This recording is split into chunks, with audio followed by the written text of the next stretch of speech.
Et on va regarder un peu en fait tous ces débats-là. Vous vous souvenez, j'ai commencé l'émission en disant que c'était dramatique les effets du fascisme, y compris à long terme, sur la conscience des masses, sur les illusions démocratiques. Et sur le fait que ces débats-là et les erreurs de l'époque, elles continuent d'être utilisées encore aujourd'hui dans les débats pour faire dire n'importe quoi dans la situation. On va regarder un petit topo, enfin un petit topo, non pas du tout, un passage vidéo. Ah, vous allez les kiffer, vous n'êtes pas prêts. Frédéric Aziza et Philippe Brun sur Radio J. Ça a été posté le 26 octobre. Je ne sais pas quand était exactement l'émission. Philippe Brun, je ne sais pas si vous le connaissez, moi je ne le connaissais pas trop. Enfin, en fait, j'avais déjà vu, parce que je crois que c'est le monsieur budget du PS, donc je pense qu'il est interviewé souvent, enfin, pour dire son avis sur le budget ou des trucs comme ça. On va écouter ce qu'ils ont à nous dire parce qu'en fait, ils vont reparler du KPD. Enfin, vous allez voir, il n'arrive pas à le dire KPD, Philippe Brun. Il n'a pas assez bien révisé ses fiches, c'est sont trop anciennes, mais ça se voit qu'au Parti Socialiste, il les forme sur ces trucs en mode ah, mais les communistes, ils étaient méchants avec nous en Allemagne et c'est à cause d'eux qu'il y a le fascisme. Je rappelle la phrase que je vous ai lue, je ne sais pas ce que j'en ai foutu, de Trotsky. La responsabilité politique fondamentale de la croissance du fascisme revient à la social-démocratie qui a mis le prolétariat à genoux devant la bourgeoisie, et qui précise quelques lignes plus loin, et une responsabilité politique devant l'avant-garde de la part du KPD de n'avoir pas su profiter de cette couardise du PS pour le démontrer aux masses qui le suivaient, qui avaient encore confiance en lui. Bref, tout ça est utilisé aujourd'hui par Philippe Brun. Philippe Brun qui n'a rien à dirigeant ouvrier, parce que le SPD, c'était des gens, ils avaient une histoire. Je veux dire, même le plus pourri des ministres du SPD de l'époque, c'est des mecs, ils ont monté des syndicats, c'est des ouvriers, des gosses d'ouvriers, ils ont fait presque tous, pas tous, mais certains en tout cas, ils ont connu l'illégalité sous Bismarck et tout, les privations, la prison, bon, c'est devenu des bureaucrates, des bourgeois. Ils sont bien adaptés, mais quand même, Philippe Brun, je sais pas, vous regarderez son Wikipédia, il a dû faire l'ENA, Sciences Po, je sais pas quoi, et ça a été un collaborateur parlementaire depuis qu'il a 14 ans, quoi. Ça doit être à peu près ça, le profil du bonhomme. Bon, je m'arrête et on regarde, on écoute ce qu'ils disent. Comment faut-il expliquer que LFI passe désormais plus de temps à vous accuser d'être des traîtres que de parler de Gaza? Oui, vous le remarquez, ça? Question piège. En ce moment, évidemment, l'ennemi de classe, c'est le socialiste. LFI. L'ennemi de classe de LFI? Oui, c'est le socialiste. Moi, j'ai fait par exemple un débat sur BFM où LFI passait son temps. L'ennemi de classe, maintenant, c'est LFI. Mais c'est intéressant qu'ils disent ça. Ça veut dire que ça l'a plus été. Moi, j'ai commencé à militer, c'était en 2016, c'était contre le Parti Socialiste. Ça a toujours été. C'est le vecteur de ma politisation, la haine de classe qui nous a envoyé dans la gueule le Parti Socialiste avec la loi travail, avec l'état d'urgence, avec la ZAD de Sivins, de la ZAD de Notre-Dame-des-Landes. Ils nous ont déclaré une guerre de classe, le Parti Socialiste. Et encore, j'ai découvert après coup Mitterrand, l'indexation des salaires sur l'inflation. C'est Mitterrand qui l'a enlevé. C'est bon, bref. C'est parce qu'il a dit ennemi de classe, il a dit PS, il a dit LFI, ça m'a... Mais bon, ça devrait être la base que c'est ton ennemi de classe. En effet, le PS est un parti de bourgeois. Il n'y a plus d'ouvriers au Parti Socialiste. Il n'y a pas un seul ouvrier. Le mec le plus précaire qu'il y a au Parti Socialiste, c'est un gars qui fait un stage gratos chez un conseiller départemental dans un département mal fortuné. C'est tout ce qu'il y a au PS aujourd'hui. On me tapait dessus et faisait la courte échelle au Rassemblement national. LFI a aujourd'hui le même fonctionnement que le PKD, vous savez, c'est le parti communiste, le KPD, pardon, le parti communiste allemand dans les années 30. C'est une secte, quoi? Non. C'est une secte. Ah, ils sont géniaux. Non, c'est pas une secte, c'est KPD en Allemagne venait briser l'unité qui se faisait par la base entre les militants de gauche contre la montée de l'extrême droite. LFI fonctionne comme le KPD. La fameuse unité. Vous vous souvenez des affiches du SPD? Les ennemis de la démocratie. Vous avez la fameuse grande unité qui était réalisée par le SPD et que ces connards de communistes ont cassé. Incroyable, incroyable. Après, en fait, encore une fois, par contre, à 80 ans de distance, vous voyez que la politique horrible du KPD, du PKD, lui permet à ce connard de dire des trucs comme ça. À l'époque, le SPD disait exactement le même truc. Regardez, ils vous traitent de fascistes. On vous dit, vous avez envie de vous allier avec eux, mais le faites pas, puisque regardez, ils vous traitent de fascistes. Et puis c'est des méchants, et puis ci, et puis ça. Et puis par ailleurs, il y avait des raisons aussi. Enfin, il faut voir que, bon, c'est un moment où le KPD s'était vachement raidi en régime interne, parce que vous doutez bien que pour porter une ligne aussi conne que celle du social-fascisme, il ne faut pas tolérer trop de démocratie interne, parce qu'il y a 2-3 mecs qui réfléchissent, des mecs et des meufs qui réfléchissent quand même à la base, puis pas que à la base, dans la direction aussi. Mais c'était la ligne qui venait de Moscou, mais pas que, hein, qui venait du parti du KPD. Les socialistes sont des fascistes, et de toute façon, il va y avoir la révolution, et comme il disait très régulièrement, Hitler sera la dernière étape avant la révolution prolétarienne. Comme chacun peut en juger. Donc, on poursuit. Donc aujourd'hui, l'ennemi, c'est le socialiste. Ça a amené la victoire d'Hitler en Allemagne. Ils font exactement la même chose. Donc l'ennemi... C'est dommage qu'ils disent pas que le Parti socialiste a soutenu Brüning et que lui fait exactement la même chose en soutenant Le Cornu. C'est dommage. Quand même. Donc là, c'est le socialiste. Il n'y a rien de pire que le socialiste. Je vais m'exprimer à votre micro. S'il y a pire, il y a 2 socialistes. Je sais d'avance qu'il y aura 2000 insultes, menaces de mort, menaces sur ma famille écrites par des trolls de LFI. Parce que vous êtes sur Radio J. Parce que non, je peux dire n'importe quoi. Je fais un truc où je dis bonjour. Il a essayé de l'amener sur l'antisémitisme pour dire genre, c'est parce que t'es sur une radio juive qu'ils veulent te menacer de mort. Il a envie de dire ça, hein, Philippe Brun, ça se voit, il a envie d'utiliser toutes les pourritures, tous les trucs pourris pour pourrir LFI, mais même là il dit non, c'est pas pour ça, juste parce que je suis socialiste. Je vais avoir immédiatement 200 commentaires de robots en fait payés par LFI et Jean-Luc Mélenchon pour m'insulter. Donc c'est une comme secte, ça. C'est pas autre chose qu'une secte. Ils ont un fonctionnement aujourd'hui qui est dans une outrance permanente. LFI, vous voulez dire. LFI, c'est l'outrance permanente. Oui, là, au cas où il parlait du KPD. Le KPD qui est dans l'outrance permanente aujourd'hui. Ça, on avait un doute. Mais vous voyez quand même, c'est incroyable parce que si le KPD avait fait une politique révolutionnaire juste, qui consistait à ne rien lâcher de leur programme, mais à dire ouvriers socialistes, luttons ensemble contre les baisses de salaire, et que ça aurait mis en porte-à-faux la direction de leur parti qui est en train de soutenir ou de laisser passer ces baisses de salaire. Vous pensez que ce connard de Philippe Brun, il serait en train de dire le KPD a mené une politique de révolution en Allemagne, c'est ce qui a fait perdre... Non, mais vous voyez, c'est fou. Enfin, genre, les erreurs imposées par la clique stalinienne dans le KPD et dans l'Internationale communiste donnent des billes aujourd'hui à ce genre de mec. Et sinon, évidemment, si le KPD avait fait une politique révolutionnaire contre Hitler, il ne serait pas en train de dire révolutionnaire, évidemment. Enfin, par là, je ne veux absolument pas dire, évidemment, que les gens n'ont pas lutté. Enfin, genre, le KPD, c'était ceux qui étaient en première ligne contre les nazis. Mais ils étaient en première ligne tout seuls. Et ils se sont isolés du reste de la classe ouvrière. Et pas parce qu'ils le voulaient individuellement. Il y a eu beaucoup de tentatives à la base, etc., de Front-Unique, etc., mais que la direction les a freinés, beaucoup. Et quand elle s'est résolue à en faire, parce qu'il y avait du monde, hein, quand même... je veux dire, il y avait des textes de Trotsky, par exemple, qui tournaient beaucoup, mais d'autres communistes aussi, qui voulaient le front unique, et c'est vrai que c'était intenable comme position de plus en plus. Donc à la fin, la direction du KPD a bien consenti à faire quelques fronts uniques. Si vous parlez avec des staliniens, ils vont vous dire oui, mais en fait le KPD a fait des propositions de front unique et le SPD les a refusées. C'est vrai, le SPD les a refusées, mais qu'est-ce que le KPD avait fait pour rendre impossible au SPD de refuser ? Je veux dire, le front unique, la logique du front unique, elle est théorisée par Lénine et Trotsky très finement dans les 3e et 4e congrès de l'Internationale communiste. Ces textes-là sont sur Internet, si vous voulez. Et il précise que c'est pas juste un truc que tu balances, tu dis ah tu veux, l'autre il dit non je veux pas. Et tu dis ah bah on l'a fait, on peut dormir tranquille. On a bonne conscience, on a proposé le front unique. Non, il dit tu dois préparer à la base, tu dois aller chercher les gens, dire qu'est-ce que t'en penses toi de tes dirigeants qui veulent pas qu'on lutte ensemble, alors que nous on te propose de lutter ensemble, on sait qu'on n'est pas d'accord mais on pourrait y aller ensemble. Ça n'a pas été fait quand t'es en train de traiter les gens de fascistes évidemment.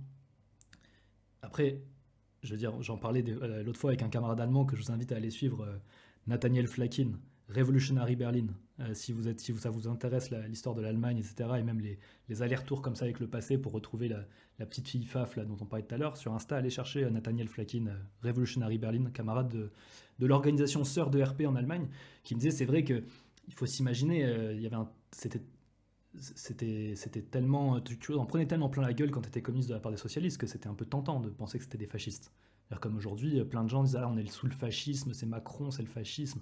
Ça va vite l'accusation en fasciste. Tout ce qui est autoritaire est fasciste. Mais il y avait une différence de classe importante qui était que le SPD avait des millions d'ouvriers derrière qui le suivaient, qui suivaient sa politique et qui l'a manqué, qui n'ont pas été là, que le Parti communiste n'a pas su aller arracher, aller batailler pour lutter contre le nazisme. Bon, on finit cet extrait, je sais pas si vous avez des trucs intéressants c'est encore. détournement permanent de la réalité. Et Schlaguignot demande s'il y a encore des stalls en 2025. Oui, il y en a. Et d'ailleurs, on va parler après de la pas du team et de comment ils ont réagi à des Philippe Brun et consorts. Et on va discuter de l'autre angle. Est-ce qu'il faut critiquer le KPD? Comment le critiquer? Est-ce que c'est les trotskistes qui ont inventé tout ça sur le KPD, etc. On va en parler. moi, j'appelle aujourd'hui les filles au sursaut. Je crois que Jean-Luc Mélenchon connaît l'histoire. C'est un intellectuel, quelqu'un de cultivé et de brillant. Jean-Luc Mélenchon connaît l'histoire. Quand la gauche tape sur le reste de la gauche, où l'extrême droite monte, alors c'est l'extrême droite qui gagne.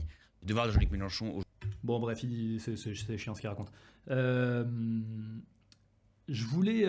ouais, suite à ça, bon, on a vu, en fait, ce que je voulais vous montrer avec ça, c'était vraiment à quel point, aujourd'hui, ça sert tous les droitiers, toute la gauche de droite, pour dire... Oui, mais en fait, vous voyez que le Parti communiste a refusé l'unité, donc il faut faire l'unité, il faut faire le nouveau Front populaire, il faut faire la NUPES, et il faut s'allier de Philippe Poutou à Cazeneuve, à Glucksmann, à... tu sais pas où ça s'arrête, à Retailleau, tu vois, genre, il faut s'allier contre le fascisme. C'est ça, vous voyez que ça permet de discuter.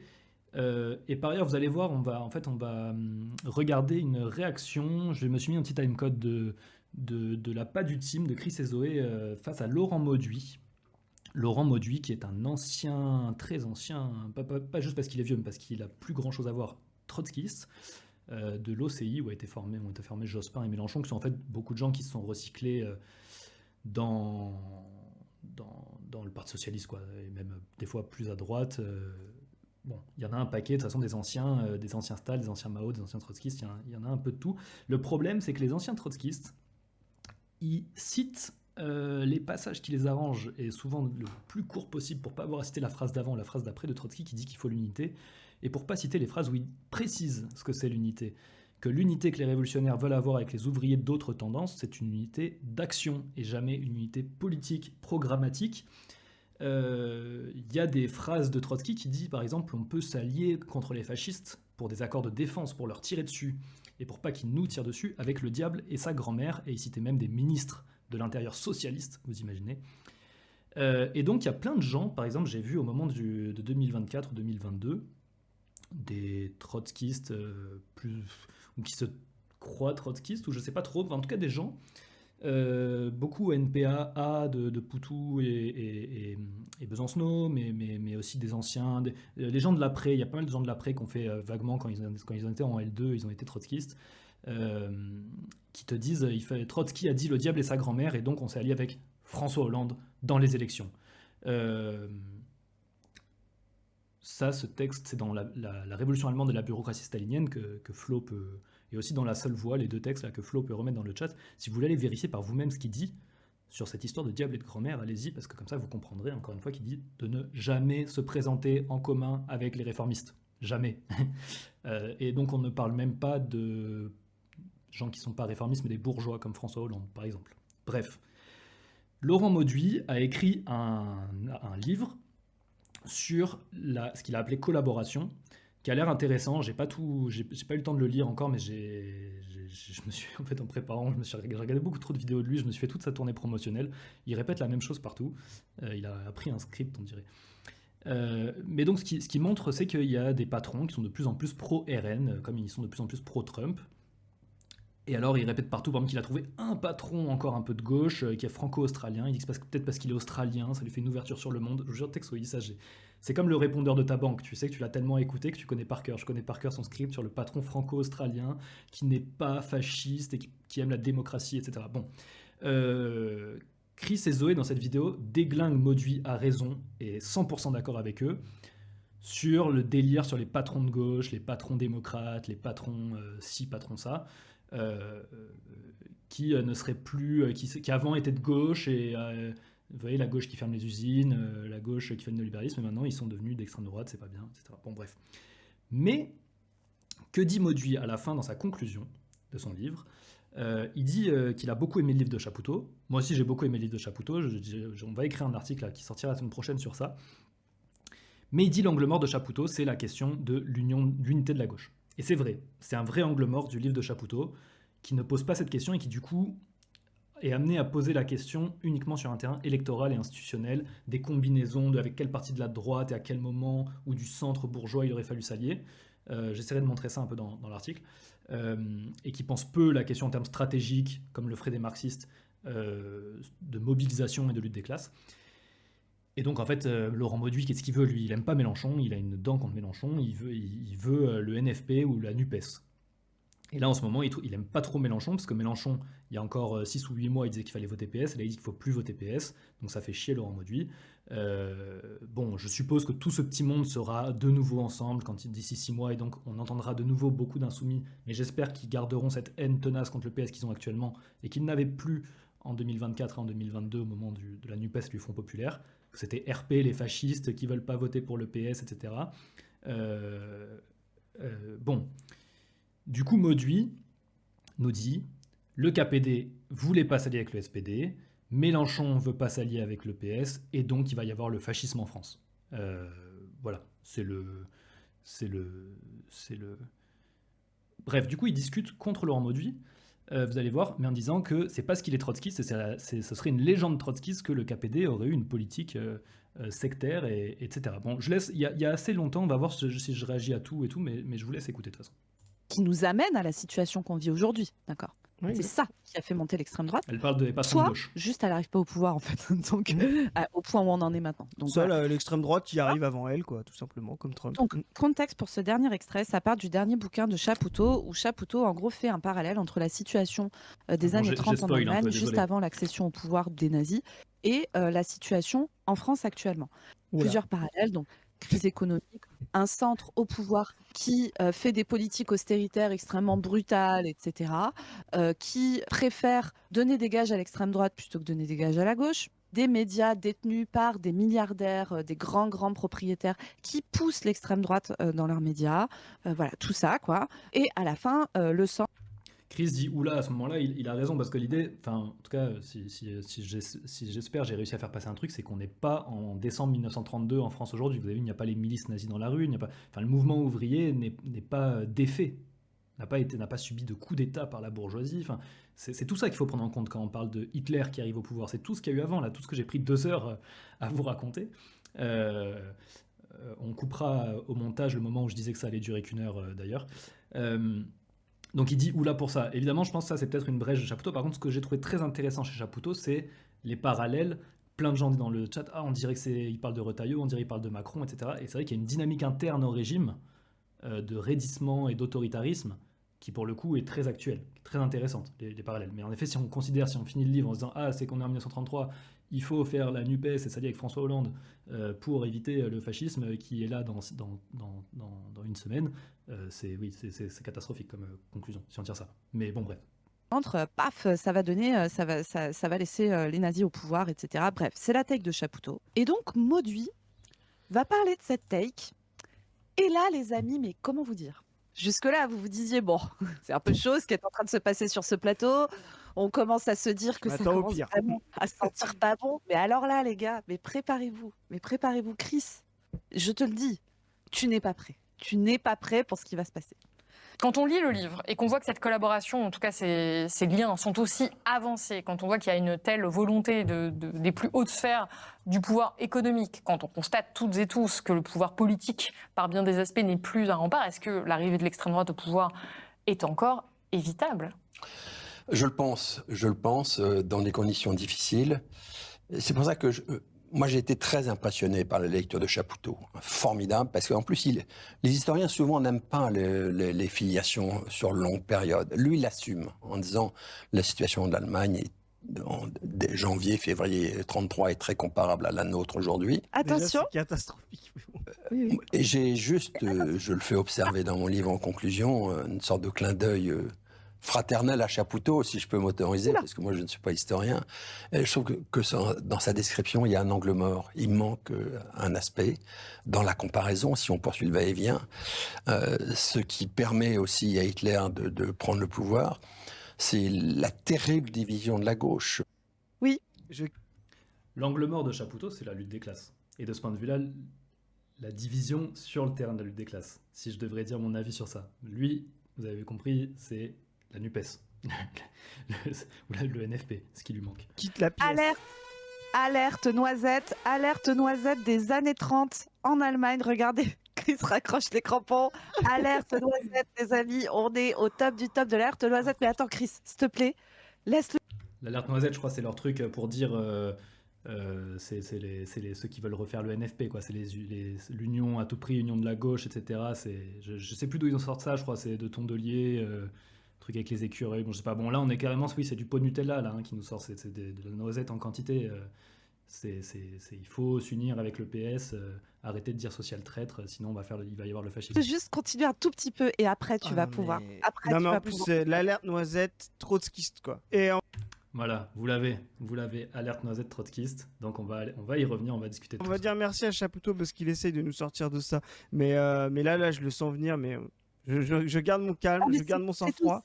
C'est aussi insupportable que ce que tu penses que ça va être, Chris. Pour pouvoir tirer le penalty. Il semble que l'Europe ait jamais connu entre le SPD de l'époque, qui est certes entaché par des pages abominables de son histoire, l'assassinat de Rosa Luxembourg et de Karl Liebknecht notamment, et le Parti communiste. Oui, c'est sûr. Assassiner les camarades de Spartakis, fondateur même du KPD, Parti communiste allemand. Toute petite broutille, j'ai envie de dire. C'est vrai que je veux dire, si on en est à avoir de la rancune, parce qu'il y a 10 ans, c'est comme si le PS avait... Bon, on va pas refaire les trahisons du PS. Imagine, genre il y a 10 ans, ils auraient tué... Mélenchon. Mélenchon, tu vois, du PG, et ce serait Bompard et Guettet qui géreraient, et ils diraient... on a tué Jean-Luc et bon, c'est de la politique. On peut dire, c'est le fascisme. Ouais, comme dit Katam Boff, l'analogie. Après, comme je l'ai dit, j'en ai rajouté. Hein, vous avez vu, le PS aussi, il tirait dans la foule sur les manifs des communistes. Ils interdisaient leurs réunions, ils interdisaient leurs services d'ordre. Il y en a eu, hein, il y en a beaucoup d'autres qu'on pourrait citer. Ah oui, j'en oublie une. En 1923, au moment où il y a une grève générale qui se prépare, qui pourrait prendre une tournure révolutionnaire, le président de l'Allemagne de l'époque décrète les pouvoirs exceptionnels et donne les pleins pouvoirs à l'armée, déclare la loi martiale pour défaire un gouvernement socialiste local, socialiste et communiste. Voilà, en Thuringe et en Saxe, si vous voulez tout savoir, on en reparlera. Bon, mais pour dire que la liste, elle est encore bien plus longue que juste Rosa Luxembourg et Karl Liebknecht. D'ailleurs, dans les mois où ils tuent Rosa Luxembourg et Karl Liebknecht, ils font assassiner des milliers d'ouvriers grévistes à Berlin, dans la Ruhr, dans l'ouest de l'Allemagne, etc. Bref. Faut pas être susceptible comme ça. Non mais bref, je continue. Allemand qui est totalement sous l'autorité de Moscou et qui considère que le premier danger, ce sont ce qu'il appelle les sociofascistes, les sociotraîtres. Et donc, les nazis prennent le pouvoir, on le leur donne, mais ils accèdent au pouvoir sans que la gauche, sans que le mouvement ouvrier allemand ne fasse quoi que ce soit. Mais pardon. On est à quel niveau de non-respect et de chiage sur la mémoire des camarades? Mais c'est... Ah, vas-y Chris, je te laisse expliquer aux gens. Mais là on va devoir refaire un peu d'histoire parce que là c'est... mais ça c'est une honte. Hein. C'est une honte de dire un truc comme ça. Pour vous dire l'ambiance, parce que j'ai vu cette émission avant pour me dire que je voulais y réagir. C'était, si je vous donne une image, c'est le sentiment dans lequel j'étais, c'était un joueur de Uno. Et Modu m'avait énervé parce que je le voyais venir pareil. Vous savez, Staline a fait assassiner Trotsky avec un tueur et tous les gens qui citent Trotsky comme ça de travers pour le faire passer pour un immonde réformiste l'assassinent une deuxième fois. Donc il m'avait mis un +2 de colère, vous voyez. Puis là, il y a la pas du team qui arrivait avec un autre +2 pour dire il faut pas dire que le KPD, ils avaient dit social-fasciste. C'est une honte, c'est chier sur les camarades de dire ça, etc. Mais c'est incroyable de dire ça aussi. C'est Inception, RP qui fait le React du React. Mais voilà, non mais je suis un joueur de Uno sur de mes cartes. Et ils ont mis +2. J'ai un +4 de toutes les couleurs. qui est prêt. On va réacter à tout ça, mais juste sur l'idée de est-ce que c'est chier sur les camarades de dire ça? Bon, de dire qu'ils n'ont rien fait, évidemment, de dire ça, c'est faux. Enfin, je veux dire, les communistes se sont battus et ont fait tout ce qu'ils ont pu dans les conditions de merde que leur direction leur a données. Mais après, c'était un débat qu'on avait déjà eu. On avait écrit un billet sur le trotskisme parce qu'ils avaient fait un stream sur le trotskisme qui était assez catastrophique, où il disait qu'il fallait pas critiquer Staline parce que ça faisait jeu commun avec la droite, etc. Mais c'est anti-marxiste, je sais pas, c'est une mentalité de curé en fait de penser comme ça.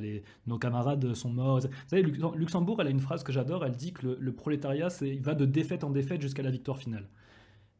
D'accord, mais c'est pas juste pour le plaisir de perdre qu'à la fin tu finis par gagner. C'est parce que tu accumules l'expérience. C'est parce que tu accumules l'expérience de tes défaites, de pourquoi tu as perdu. Marx, il écrit sur la commune, mais il leur montre toutes les merdes qu'ils ont faites. Et les révolutionnaires russes, les bolcheviks, étaient armés de cette expérience-là pour gagner. Mais il y a eu ensuite, c'est ceux qui sont allés le plus loin. On a eu la révolution russe s'est fracassée sur le problème de la bureaucratisation et de l'isolement de la révolution dans un seul pays. Et sur l'impact que ça a eu ensuite dans les autres pays, comme la révolution allemande. Mais le fait que le principal mouvement ouvrier au monde soit battu sans combat, je dis pas sans combat, il y a eu des combats de rue, il y en a eu plein. Il y a plein de nazis qui n'ont pas vu la victoire d'Hitler, et bravo aux camarades communistes de l'époque pour ça.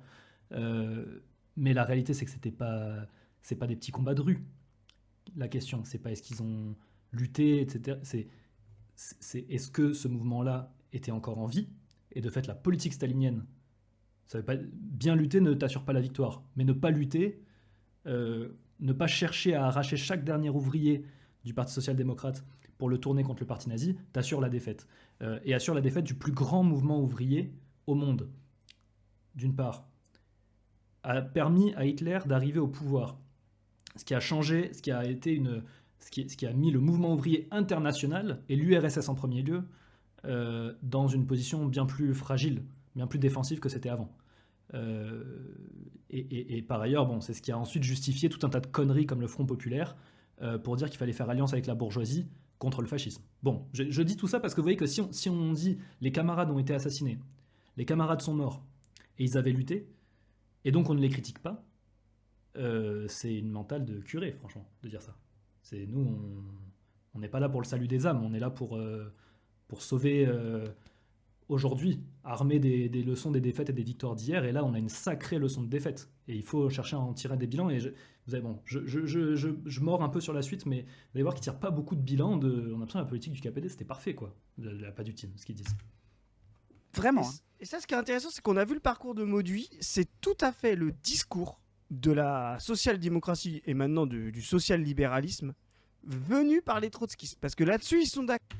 Philippe Brun n'a pas eu besoin des trotskistes pour le dire. Mais bon, vous voyez comment, y compris là, c'est du recyclage. Imaginez-vous Trotsky à l'époque. On reprend, années 30. Les staliniens disent ce sont des sociofascistes. Il ne faut pas lutter avec eux. Trotsky dit non, vous êtes complètement cons, les gars. Vous voyez qu'ils vont se faire liquider aussi par le fascisme. Ils ne veulent pas s'affronter à la bourgeoisie, mais c'est à nous de les pousser à le faire et de démontrer aux ouvriers qui ont confiance en eux qu'ils ne veulent pas le faire et qui nous ont déjà trahis, et on réglera les comptes pour Rosa au cours de la lutte. Mais on réglera les comptes dans le fait que les ouvriers, leur conscience évolue et qu'ils se convainquent du communisme. Pas juste par des beaux discours, pas juste en les traitant de fascistes, mais par la démonstration commune dans la lutte, dans la défense antifasciste, etc. Pardon, je me suis perdu, je reprends juste... Et maintenant du social-libéral. Oui, pardon, le truc trotskiste. Donc en fait, les gens à l'époque disaient à Trotsky, mais t'es un social-fasciste aussi. On avait raison de t'exclure et de te calomnier. Ils le traitaient pas encore d'agent hitlérien, ça viendra plus tard. Mais à l'époque, ils disent, Trotsky est un opportuniste social-démocrate, social-fasciste, qui veut défendre le PS. Donc vous voyez, bon, en fait là, ce que dit Chris, c'est un recyclage 80 ans plus tard de cette même rhétorique. Venu par les trotskistes. Parce que là-dessus, ils sont d'accord sur cette idée-là, parce que Trotsky a fait le truc, etc., parce qu'il était anti-Moscou dans cette période-là, il faisait croire que le KPD, etc. Bon. Attention, on fait croire. Tous ces documents sont publics et sont sur Internet aujourd'hui. Vous trouvez Die Rote Fahne, vous trouvez Die Internationale, qui sont la revue théorique. Vous pouvez passer ça sur ChatGPT, sur DeepL, ils vous le traduisent en français. Hein. Les textes de Thälmann, Ernst Thälmann, le dirigeant du KPD, sont sur marxisme.org. Donc vous pouvez retrouver tout ce que j'ai dit. Ne me croyez pas sur confiance, par pitié. Par pitié. Reprenons les choses. Déjà, faut comprendre une chose, et ce que les gens n'ont pas conscience, à ce qu'elle est parallèle historique. Nous, vous avez l'impression qu'il y a une montée lente de l'extrême droite et du fascisme en France depuis 20 ans. En Allemagne, il y a des sursauts, etc. Mais on va refaire la chronologie. Aux élections législatives de 28, le NSDAP de Hitler fait 2%. 2%. Ils ont 12 députés en 28. D'accord ? À ce moment-là, la victoire, c'est le SPD de Hermann Müller. Voilà. Hermann Müller, à cette période-là, fait... Bon, ça sert de résumé à ce qu'on a raconté pour ceux qui n'étaient pas là, au début. On a raconté tout ça pendant trop longtemps, au début de ce stream. Comme ça, vous avez un petit résumé en très rapide. Une alliance avec le centre. Donc c'est comme si là, vous aviez le Front National à 3%, voilà, 2 et quelques, voilà, c'est Hitler. Et vous avez la gauche, le PS, Hollande, fort, ce que vous voulez, qui prend le pouvoir, qui devient Premier ministre et qui ne gouverne pas avec le KPD.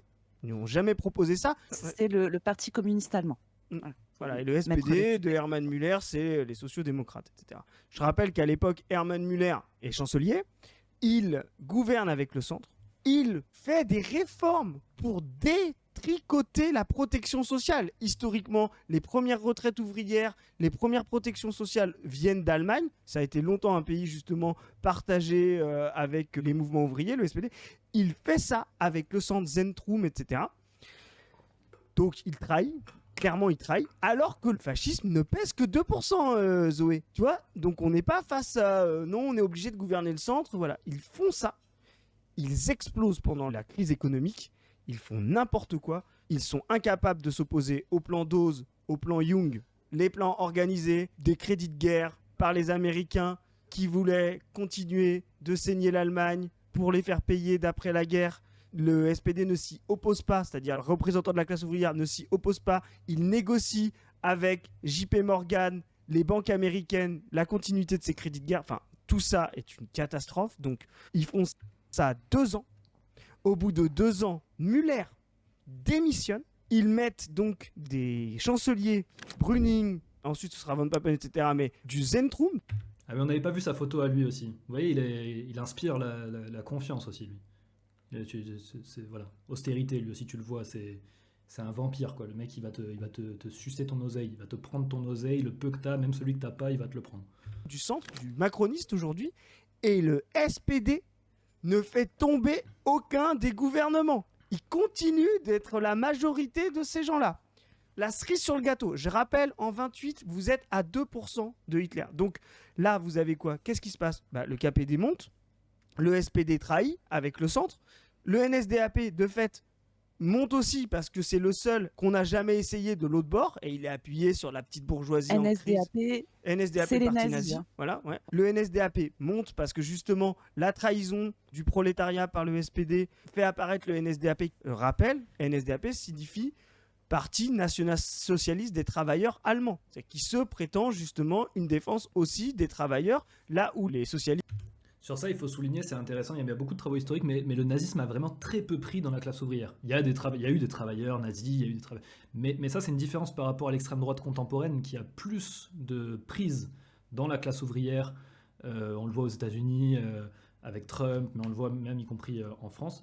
Il y avait une culture de classe dans le mouvement ouvrier allemand qui l'a rendu quasiment imperméable au nazisme, même si les nazis avaient organisé des fractions syndicales, ils ont même réussi à diriger des grèves, etc. Était un grand parti ouvrier, les communistes aussi, et donc ils arrivent en concurrence, ils profitent de quelque chose qu'on a aujourd'hui, on n'a jamais essayé, voilà. Donc ils montent. Je trouve un peu limité de dire que le NSDAP a profité juste du « on n'a jamais essayé ». C'est en partie vrai, c'est sûr, mais le KPD aussi, on n'avait jamais essayé. Le KPD, il gagnait 1 ou 2% à chaque élection, et les nazis en gagnaient 15%. Je pense que ce que les nazis ont réussi, ce que Trotsky appelait le désespoir contre-révolutionnaire. Il disait que les nazis avaient su discuter et réveiller et dialoguer avec le désespoir des masses petites bourgeoises ruinées, et que le prolétariat n'avait pas réussi à le faire. Et il disait... Qui, de la révolution ou de la contre-révolution, réussit à parler à ces couches petites bourgeoises qui, précisément en période de crise, ne sont ni dans le camp du prolétariat totalement, ni dans le camp de la bourgeoisie totalement, qui sont un peu entre les deux et qui perdent plus que tout le monde, qui arrive à les rallier, c'est ça qui définit la victoire ou la défaite de la révolution. Et il dit, nous en Russie, on a réussi à rallier les paysans aux ouvriers, on a gagné. On a pris le pouvoir en Russie, on a pu le tenir grâce à ça. En Allemagne, de fait, la classe ouvrière elle-même n'était pas dans un niveau de morale où elle était très combattante et où elle faisait des démonstrations que la société pourrie qui est en train de pourrir sur pied, elle allait la renverser, elle allait construire quelque chose d'autre. Les nazis, par contre, montraient qu'ils étaient prêts à taper, pour de vrai d'ailleurs, et à faire des grandes choses, et à faire des coups d'État, et utiliser de la violence, et aller à fond pour construire un autre type de société, alors que te rêver racialement pur, antisémite au max, sans marxiste, sans le peuple allemand, la race, etc. Mais y a vous constatez les dynamiques entre les deux. Entre les autres qui ont à faire la mort aux marxistes, et qui le font d'ailleurs, commencent à le faire un peu en vrai aussi, à l'échelle de ce qu'ils peuvent, mais le font. Et de l'autre côté, un mouvement ouvrier qui est paralysé par la social-démocratie, qui dit surtout luttez pas, ça va exciter les fascistes. Restez à la maison, ça va passer. Et de l'autre, les communistes qui disent c'est des fascistes, les socialistes aussi, ça n'a pas aidé, et qui en plus menaient une politique totalement gauchiste, qui fait que même les grèves économiques, le KPD n'arrivait pas à les mener. Du fait de ce que j'ai expliqué, qu'ils s'étaient isolés syndicalement, qu'ils avaient créé des syndicats rouges, minoritaires, impuissants, et que ça a été la politique décidée à l'échelle de l'internationale communiste. On va continuer la cerise sur le gâteau. Donc pendant ce temps-là, Müller, Otto Wels, qui est aussi quelqu'un du SPD, dira dans cette période-là, en 1931, les bolcheviks sont des fascismes. Parce qu'on vient chercher toujours le KPD sur le fait qu'il parlait de social-fascisme, etc. Ce que vient de dire Mauduit, là, ces conneries. Le SPD... Bon, c'est pas des conneries, mais par contre, c'est vrai, vous l'avez vu, on a montré l'affiche. Je la remontre peut-être pour ceux qui n'étaient pas là tout à l'heure. Est-ce que j'ai récupéré ma souris? Je sais pas, peut-être plus de piles. Je vous remontre l'affiche qu'on avait vue tout à l'heure. Ce sont des ennemis de la démocratie. Affiche électorale du SPD qui montre un casque de l'armée rouge, en fait, enfin un casque avec une étoile et un nazi. Et donc les deux, ce sont des ennemis de la démocratie. En finir avec ça, vote social-démocrate. Voilà, bon. En fait, il y a une logique chez... comme si, en fait, si tu dois critiquer les sociodémocrates, il faut que tu sois en capacité... Ça veut dire que tu absous les autres. Enfin, je sais pas, c'est vraiment particulier comme logique. Vous voyez, c'est une logique très... pas très dialectique, pas très marxiste, assez binaire en fait au final il y a des gentils et des méchants et c'est pas possible que les deux aient fait une politique de merde, à la différence que pour le SPD c'était attendu et que le KPD avait les leçons de l'Italie où les communistes avaient fait quand même à peu près les mêmes erreurs. Les socialistes en Italie avaient dit faut pas lutter pour pas exciter la bourgeoisie qui va nous envoyer les fascistes. Les communistes avaient dit fascisme ou bourgeoisie libérale, bof, c'est toujours la bourgeoisie, c'est toujours le capitalisme. Qu'est-ce qu'on en a à foutre? Ça change rien. Et Trotsky a des textes de leçons sur l'Italie à l'image à la lecture des événements d'Allemagne, et il dit à la limite on pouvait pardonner au Parti communiste italien, que c'était un jeune parti qui n'avait que 2 ou 3 ans et qui a fait face à un phénomène tout à fait nouveau qu'était le fascisme en Italie. Il dit on ne peut pas pardonner à la direction stalinienne de l'internationale communiste d'avoir appliqué exactement la même politique 10 ans plus tard avec la lumière des événements et l'expérience, et donc d'avoir mené une politique totalement dogmatique et sectaire, anti-léniniste par plein d'aspects, et d'avoir condamné le principal, d'avoir changé une situation où on avait de l'or dans les mains en merde. Parce que c'est ça. Sur le papier, la situation de l'Allemagne des années 30, c'est génialissime. T'es un parti ouvrier, révolutionnaire, costaud, qui est pas majoritaire, mais qui est costaud. KPD, c'est très costaud. T'as un parti social-démocrate qui est en faillite totale, ce qu'il vient de rappeler. Ils soutiennent la bourgeoisie ouvertement. Ils disent aux ouvriers de se priver, d'accepter l'austérité. Mais c'est génial. Tu vas les plumer. Tu vas convaincre tout le monde qu'il ne faut pas être réformiste et qu'il faut être révolutionnaire. T'as de l'or dans les mains. Et la direction stalinienne en a fait l'inverse. Donc c'est pour ça que c'est grave et c'est pour ça qu'il faut discuter de ça aujourd'hui, parce qu'on pense pas qu'on est 1933 moins le quart et qu'il y a le fascisme à nos portes et les bottes, le bruit des bottes là dans le couloir. Mais par contre, on voit l'extrême droite qui monte. Et on voit que ces débats-là, aujourd'hui, ils sont réutilisés. Mais donc, si toi, tu es révolutionnaire et tu prends pas en compte l'histoire de cette défaite-là parce que c'est Trotsky l'a inventé et toujours, il aime pas Staline et donc c'est sûrement parce qu'il l'aime pas, il a inventé. Mais Staline, il a fait 10 ans plus tard ce qui avait été mal fait en Italie, et nous, on va faire 80 ans plus tard, on va répéter parce que la bourgeoisie critique Staline, donc nous, il faut dire que Staline, c'était super. Mais attendez, on n'a pas fini. J'ai d'autres trucs sur ça. De Müller a été les premiers à avoir confondu les bolcheviks et les fascistes dès les années 20. Dès 28, Müller le fait déjà avant même d'accéder au pouvoir. Wels continue de le faire en 31, en 31. En 32, il y a une élection présidentielle où Hitler fera 30%. Qu'a fait le SPD? Ils n'ont pas présenté de candidat pour soutenir Hindenburg, qui est un gars de droite militaire, vraiment la bourgeoisie aristocratie la plus réactionnaire. Ils ne présentent pas de candidat. Donc c'est comme si, là, vous aviez nos noisettes qui disaient en 2027, non, on se range derrière Édouard Philippe, on ne présente pas de candidat, on se range derrière Édouard Philippe. Voilà. Ils font élire Hindenburg en 32. Leçon de l'histoire, novembre 32, la dernière élection législative libre. Je trouve la comparaison pour le coup plutôt pas mal. Mais KPD Mélenchon, c'était plutôt faux, mais ça y est, Hindenburg, Édouard Philippe. On pourrait même dire Hindenburg, Philippe de Villiers, un truc comme ça. C'est quelque chose de cet ordre. Hitler arrive, fait un très gros score, plus de 30%. C'est Hindenburg qui appellera Hitler chancelier. Donc le Hindenburg élu par les voix du SPD, ces gens-là ont fait élire Hindenburg, ont demandé aux ouvriers, à la classe ouvrière de voter Hindenburg, plutôt que de voter Thalmann, plutôt que même de voter pour un candidat à eux. Hindenburg appellera Hitler au pouvoir. Hitler, on sait ce qui adviendra, fera d'abord interdire le KPD, il ne fera jamais interdire le SPD. Et le... Non, ça c'est pas vrai, il a fait interdire le SPD et d'ailleurs tous les autres partis allemands, y compris les partis avec qui il était allié. SPD a l'honneur minable de dire nous au moins on n'a pas voté les pleins pouvoirs à Hitler en 1933, vous étiez encore sur vos chaises, voilà, là où les camarades du KPD étaient déjà interdits. Donc vous êtes des merdes. Vraiment, je vous le dis clairement, les trotskistes qui défendent encore cette histoire comme quoi ce serait le KPD qui serait responsable de la montée du nazisme, si vous êtes trotskiste, vous devriez avoir honte de dire ça. Bon, ben ouais, on mélange tout là. Hein. On mélange tout. Oui, les SOSDEM sont des merdes. Les SOSDEM sont des merdes 1000 fois. Mais ça, on le savait déjà. On le savait déjà, ils ont envoyé les gens se faire tuer pendant la Première Guerre mondiale. Donc on a créé un parti communiste pour avoir quelque chose d'autre à proposer que ça et qui n'a pas fait ce taf. Et c'est d'autant plus dramatique que le Parti communiste en Allemagne, c'est un peu le chant du cygne de l'international communiste parce que c'est la dernière fois qu'il va garder un truc essentiel qu'on a, nous, révolutionnaires, mais qu'avait le mouvement ouvrier à cette époque-là, l'indépendance de classe. On ne mélange pas ces drapeaux avec la bourgeoisie, on ne participe pas à un gouvernement de la bourgeoisie. À partir de l'expérience de Hitler, et on ne soutient pas des gouvernements de la bourgeoisie aussi, au cas où s'il fallait le préciser. À partir de ce truc-là, il va y avoir un braquet total, parce que tout le monde se rend compte que c'est une catastrophe cette histoire, de politique sociale fascisme, troisième période, etc., qu'on a appelé classe contre classe aussi, il y a une qui s'appelait aussi comme ça. Et donc on va faire la politique des fronts populaires, qui consiste à s'allier avec la démocratie, avec la bourgeoisie non fasciste contre la bourgeoisie fasciste. Et donc à partir de là, en fait, cet épisode il est essentiel, la question de la tragédie allemande, parce que c'est une tragédie humaine pour tous les gens qui se sont fait... humaine, c'est même trop faible le mot.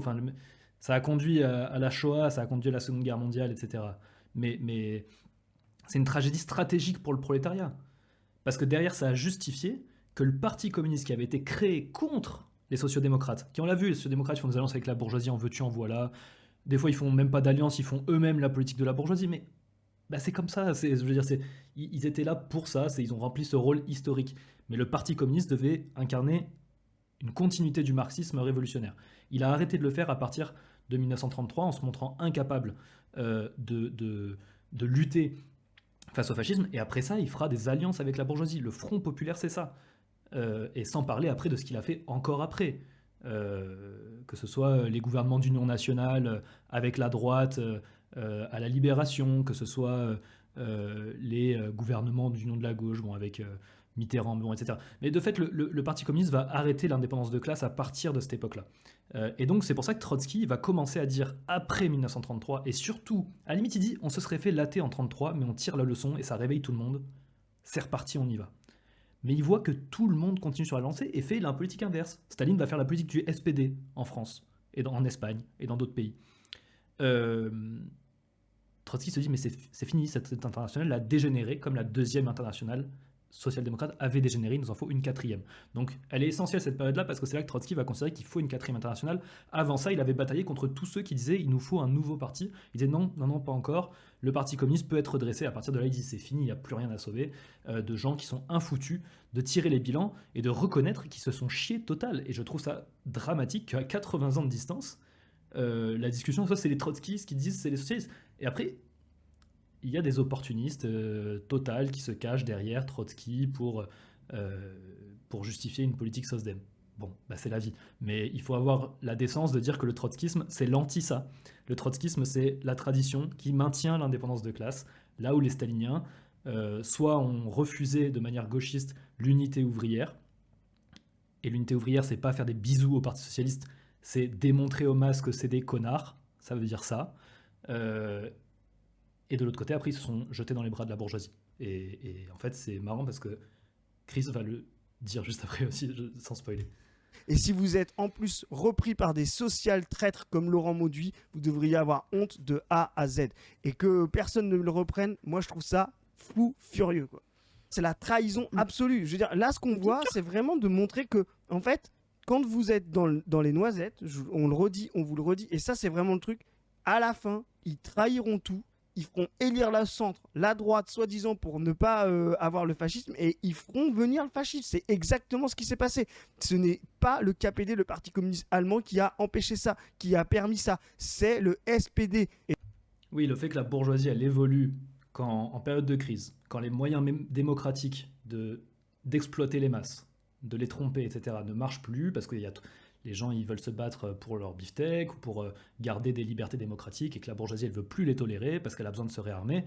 Bah ouais, la bourgeoisie, elle passe aux méthodes autoritaires et une frange peut se convaincre qu'elle a besoin du fascisme. D'accord. Bah oui, il n'y a pas besoin du KPD pour ça. Le KPD, ça n'a pas fait ça. Mais le KPD n'a pas été en mesure de reconnaître que c'était ça. Puisqu'il disait, de toute façon, la bourgeoisie est déjà fasciste. C'est assez drôle quand vous lisez les textes du KPD de l'époque. À chaque fois qu'il y a un changement de gouvernement, vous avez vu, il y en a plusieurs. Il y a Brüning, après il y a von Papen, après il y a Schleicher. À chaque nouveau gouvernement, ils expliquent que ça y est, là, c'est plus fasciste que celui d'avant. Mais vous voyez aussi l'importance de la théorie. Il y a cette phrase souvent qu'on répète de Lénine.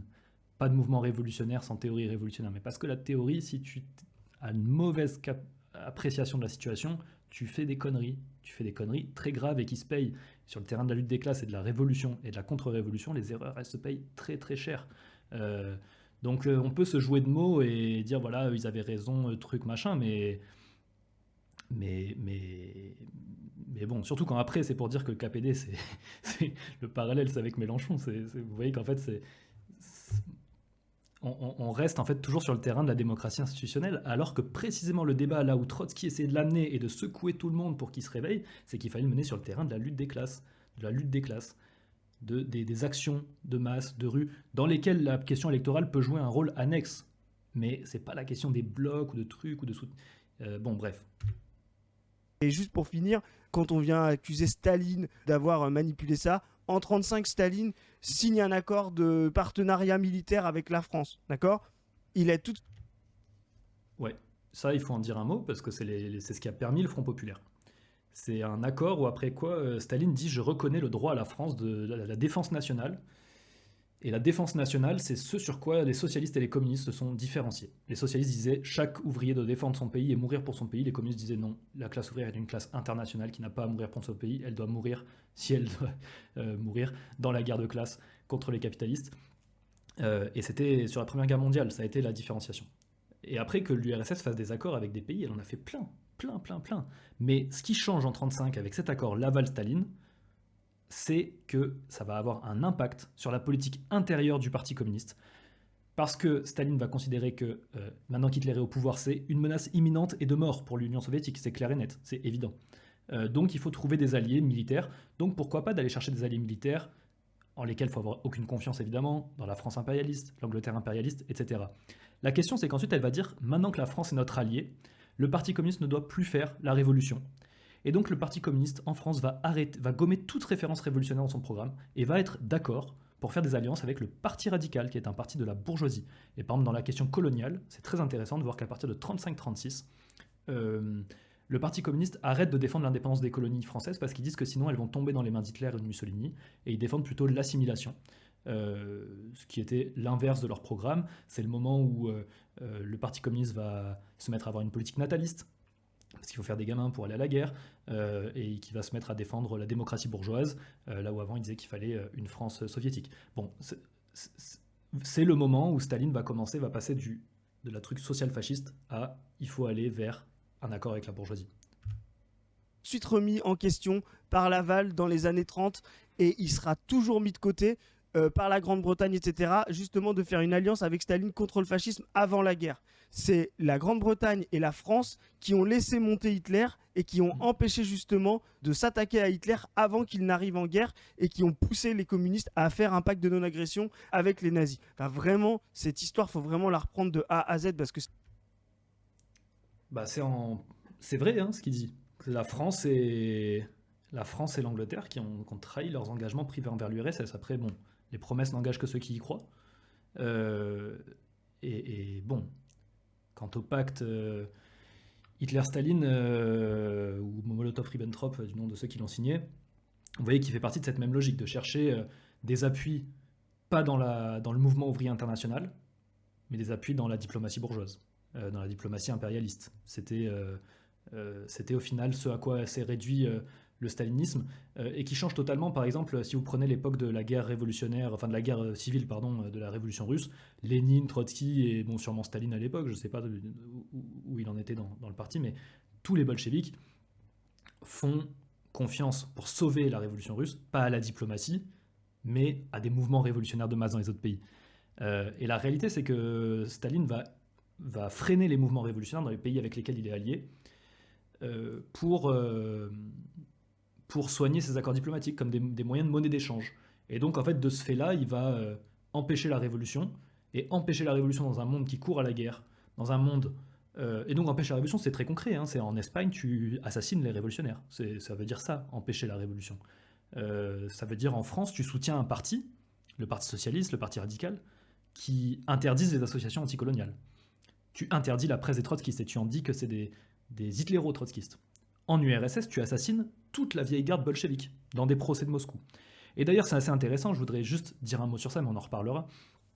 On a parlé un peu d'Ernst Thälmann, et vous l'avez vu, ils l'ont projeté. Ernst Thälmann, c'est le principal dirigeant du KPD pendant toute la période. Il va y avoir tout un culte de la personnalité, d'ailleurs, un peu à l'image de ce qu'il y avait avec Staline, qui va être fait, c'est totalement nouveau, ça se faisait pas avant dans le KPD. Mais il y a deux autres personnes qui dirigent la politique d'ultra-gauche, en fait, gauchiste, comme on dit, la maladie infantile du communisme. Voilà, c'est vraiment ça qui caractérise la politique du KPD en Allemagne. Il y a deux autres personnes. Il y a un mec qui s'appelle Hermann Remmele et un autre qui s'appelle Heinz Neumann. Thälmann, lui, va mourir à Buchenwald. Il va être assassiné avec des dirigeants communistes et socialistes sur ordre d'Hitler en 1944. Les deux autres vont se réfugier à Moscou, où ils vont être fusillés en 1937 et en 1939 dans les procès de Moscou. La femme de Neumann va être livrée à la Gestapo à la suite du pacte Hitler-Staline. Par contre, dans la suite du pacte Hitler-Staline, Staline n'a pas fait libérer Thälmann. En tout cas, a priori, les recherches historiques ne montrent pas qu'il aurait cherché à le faire. Bon, je dis tout ça parce que vous voyez que c'est sympa l'adoration de Staline, mais le problème c'est que Staline, il n'était pas très sympa avec les mecs qui avaient mené sa politique avant. Y compris beaucoup de communistes allemands qui se sont réfugiés en URSS pour éviter le nazisme, ont fini fusillés avec les bolcheviks russes, avec l'élite de la révolution mondiale qui avait fait la révolution russe et un paquet d'autres combats révolutionnaires dans les procès de Moscou. Parce qu'on les traitait d'hitlériens.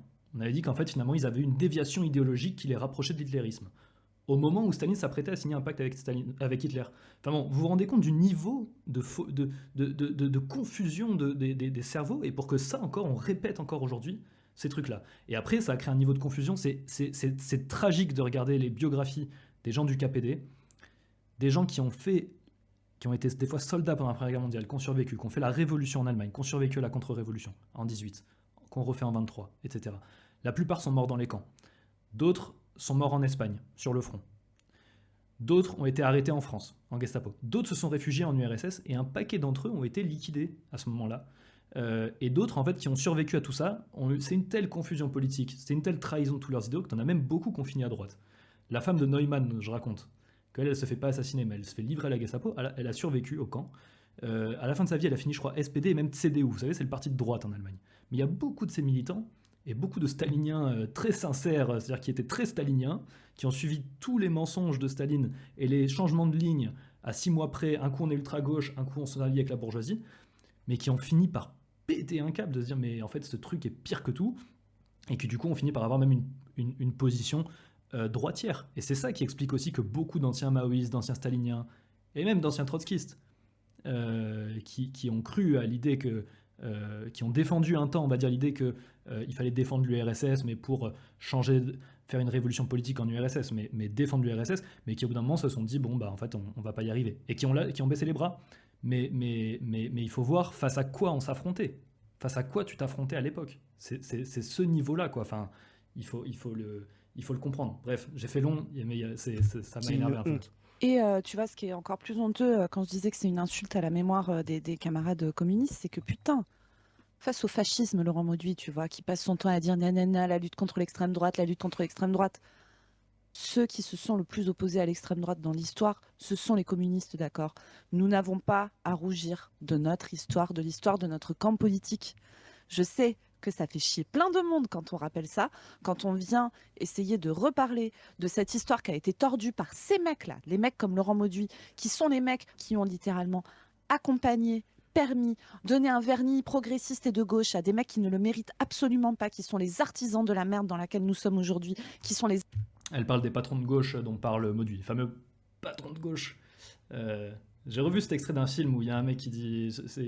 Il existe des patrons de gauche, je dis oui, il y a aussi des poissons volants, mais ce ne sont pas la majorité du genre. Voilà, petite dédicace à Laurent Mauduit pour ça. Les artisans d'avoir fait monter l'extrême droite et qui sont aujourd'hui ceux qui, bien sûr, vont aller s'allier avec elle plutôt qu'avec les rouges. Hein. Tout le monde sait, ils l'ont toujours fait.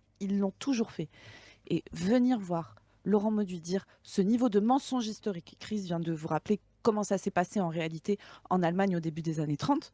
Thälmann basé, voilà la réalité. Voilà, mais c'est sûr. Thälmann basé, je sais pas. Hein. Thälmann basé. Thälmann qui disait il faut d'abord écraser les social-fascistes avant de pouvoir écraser le reste de la bourgeoisie. Trotsky disait, c'est vrai à une certaine mesure, il faut en finir avec la social-démocratie pour en finir avec la bourgeoisie. Mais est-ce que ça veut dire que tu tapes d'abord la social-démocratie ? Par exemple, il prenait l'exemple, il dit il faut en finir avec le capitalisme pour finir le chômage. Mais est-ce que ça veut dire que du coup tu abandonnes la lutte contre le chômage ? C'est que tu luttes pas dès aujourd'hui contre le chômage. Il prenait cet exemple-là dans un texte, mais il y a un truc que quelqu'un a évoqué dans le chat, j'en avais pas parlé, parce qu'il faut voir que Thälmann basé, ça veut dire quoi baser la politique de Thälmann ? Il y a eu un truc qui... Vous vous souvenez, je vous ai montré la Prusse, là, le gros État, la grosse région que contrôlait le SPD. Les nazis avaient vraiment le mort de ça, ils voulaient les dégager. Et ils ont fait un référendum. Il y avait le RIP en fait en Allemagne. Il y avait le RIP, référendum d'initiative populaire. Tu pouvais faire passer des lois ou même faire tomber. Tu pouvais faire tomber des gouvernements ou faire passer des lois s'il y avait suffisamment de gens qui votaient. Et donc, je crois que c'est en août ou avril 31, milieu de l'année 31, août 31 je crois. Les nazis et l'Union des droites, donc avec le DNVP, certains en ont parlé, le parti de Hugenberg, le mania des médias, organisent un plébiscite en Prusse pour faire tomber le gouvernement socialiste. Et le Parti communiste va s'associer à ce référendum et va même l'appeler le plébiscite rouge, qui est en fait un pur truc nationaliste horrible des nazis pour faire tomber les socialistes. Vous voyez qu'après c'est le gouvernement même de droite très extrême, très dur, qui va faire tomber qui va faire un coup d'État pour faire tomber ce gouvernement socialiste de Prusse. Mais les communistes se sont associés aux nazis dans cette politique pour le faire par voie référendaire. Comment tu peux expliquer ensuite, vous rappelez, je ne sais pas si vous vous rappelez, on demande la VAR, 20 juillet 32, coup d'État contre la Prusse de la part du pouvoir central de Franz von Papen. Le KPD appelle à la grève générale et appelle les syndicats sociodémocrates et les sociodémocrates à faire grève. Mais comment tu veux que les mecs te suivent alors que 1 an avant, 11 mois avant, tu faisais un référendum avec les nazis pour les faire tomber? Je veux dire, le problème n'est pas d'avoir lutté contre les sociodémocrates en général. C'est même pas de l'avoir fait dans une action à côté des nazis, si on veut, le plus grave. Le plus grave, c'est une question de stratégie politique. Trotsky dit il n'y a pas de moindre mal dans un système. Il dit il n'y a pas de moindre note dans une gamme de musique. Toutes les notes de musique, elles ont elles sont essentielles. Donc pour la bourgeoisie a besoin de la social-démocratie, elle a besoin du centre autoritaire et elle a besoin des fascistes. Et elle les articule, et des fois elle fait jouer l'un contre l'autre, du moins elle écrase complètement l'un, elle écrase complètement l'autre. Il dit mais le Parti communiste doit apprendre à jouer de la musique, sur qui tu tapes et avec qui. Il dit à un moment donné, les fascistes, ils menacent la social-démocratie de mort, et donc tous les ouvriers sincères, y compris qui la suivent actuellement, qui sont trompés par elle, de mort. Donc tu dois faire un front unique avec la social-démocratie pour démasquer ses chefs, pour convaincre les ouvriers contre les fascistes qui sont le danger de mort immédiat. Et ici, plein d'exemples de la Révolution russe qui sont très intéressants. Je ne vous les refais pas tous parce qu'il faudrait qu'on refasse un stream entier sur l'histoire de la Révolution russe pour bien les comprendre. Mais si vous voulez aller fouiller, il reprend l'exemple de Kerensky et Kornilov. Kerensky, c'était un peu un genre de SPD traître en fait, de la Révolution russe. Et Kornilov, c'était un peu un Hitler, si vous voulez, en très grande ligne. À l'époque, ce qu'ont dit les bolcheviks et Lénine et Trotsky en premier lieu, alors même qu'ils étaient en prison, ils étaient calomniés, ils étaient poursuivis, pourchassés par Kerensky, ils ont dit on va appuyer notre fusil sur l'épaule de Kerensky pour tirer sur Kornilov, pour mieux le retourner contre Kerensky ensuite. Autrement dit, dans la situation allemande, on va poser notre fusil sur l'épaule du SPD pour tirer sur Hitler, en finir avec les nazis, et par là même, on convaincra, on montrera que c'est les communistes les plus déter dans la lutte pour les revendications ouvrières, pour sauver la peau de la classe ouvrière face au fascisme, et on décrédibilisera les bourgeois sociodémocrates, les bureaucrates sociodémocrates, qui ont déjà prouvé par le passé qu'ils sont prêts à assassiner des ouvriers, qui sont prêts à la contre-révolution. Mais aujourd'hui, il y a une contradiction entre eux et le fascisme. Il y a une contradiction entre deux pièces de la bourgeoisie, et les communistes doivent entrer sur le terrain de la lutte des classes, par les méthodes de la lutte des classes, dans cette contradiction. Et c'est ça qu'aujourd'hui ne comprennent pas, mais comme apparemment ne le comprenaient pas les staliniens à l'époque non plus, là, Chris et Zoé dans cet extrait, que c'est ça le problème. Le problème n'est pas de dire il fallait aller faire, je sais pas, le NFP. Mais d'ailleurs, après, les staliniens l'ont fait aussi. Donc ça n'y plus rien comprendre. Il n'y a d'ailleurs pas grand-chose à comprendre, sinon que la politique stalinienne, c'est-à-dire pas que de Staline individuellement, mais de toute la clique bureaucratique autour, était pensée d'abord et avant tout selon les intérêts de cette couche en URSS, et qui réfléchissait ces intérêts, et pour qui la révolution n'était pas la première des priorités. Basé, pardon. Oui, donc, pardon, j'ai fait très long, mais donc Thälmann pas basé, politique de Thälmann, pas basé du tout. Respect à Thälmann, qui fait partie des gens... Thälmann, il se fait arrêter en mars 1933, je crois, il meurt en 1944, donc il a fait 11 ans de camp de concentration, et beaucoup de gens disent, j'ai vu des témoignages qui disent que voilà, le mec a subi des tortures infâmes et a tenu, etc. Et il y a quelques correspondances de lui, je crois, qui sont passées et tout à cette époque-là. Donc, respect évidemment pour ce qu'il a subi en tant que personne, si on veut. Mais comme je disais, ici, on n'est pas là pour sauver l'âme des gens, faire l'extrême onction. On est en train de réfléchir stratégie politique pour la classe ouvrière. Et donc, pas basé du tout. Thälmann. Et d'ailleurs, c'est très intéressant, mais je lisais qu'il y a un social-démocrate qui avait fait une fake proposition de front unique aux communistes, que les communistes avaient refusé en disant « T'es qu'un fasciste, dégage ». Et Trotsky dit en fait c'est vraiment dommage parce que ce mec-là a fait une proposition sous pression de sa base, il n'avait pas envie de la faire, et les communistes lui ont permis de réussir sa manœuvre qui était de montrer que les communistes ne voulaient pas lutter. Ce mec-là, je crois que c'est Seydowitz, si je dis pas de... Non, c'est pas Seydowitz, c'est Breitscheid, pardon, Breitscheid, c'était le dirigeant, je crois, du groupe parlementaire SPD. Il meurt la même semaine dans le même camp de concentration que Ernst Thälmann. Ils sont assassinés en même temps. Et donc c'est vraiment le front unique dans les concentrations et le front unique dans les cimetières que Trotsky prophétisait, disait c'est ça qui va se passer si vous le faites pas maintenant. Et il écrivait et on voit ces textes, on voit les mois qui passent et la politique du KPD qui ne change pas et qui se change à la fin, mais comme pure manière de dire bon bah allez on l'a fait, mais sans se permettre, sans se donner les moyens d'y arriver.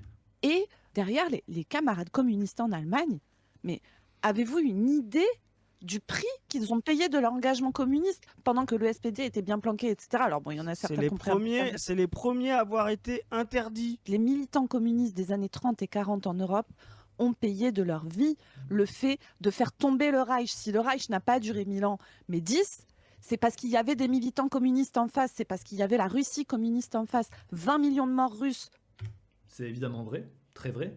Mais si le Reich a duré 10 ans, c'est aussi parce que la politique stalinienne a freiné l'essor révolutionnaire en France, a freiné l'essor révolutionnaire en Espagne. Il y a des textes intéressants de Trotsky qui réfléchit parce que tout le monde mettait beaucoup d'espoir tout le temps sur l'Allemagne. Tout le monde pense. En fait, l'Allemagne, peut-être j'ai pas dit ça, mais pour tout le monde, c'était le seul espoir pour étendre la révolution. C'était l'Allemagne. C'était vraiment tout le monde mettait ses pièces là-dessus.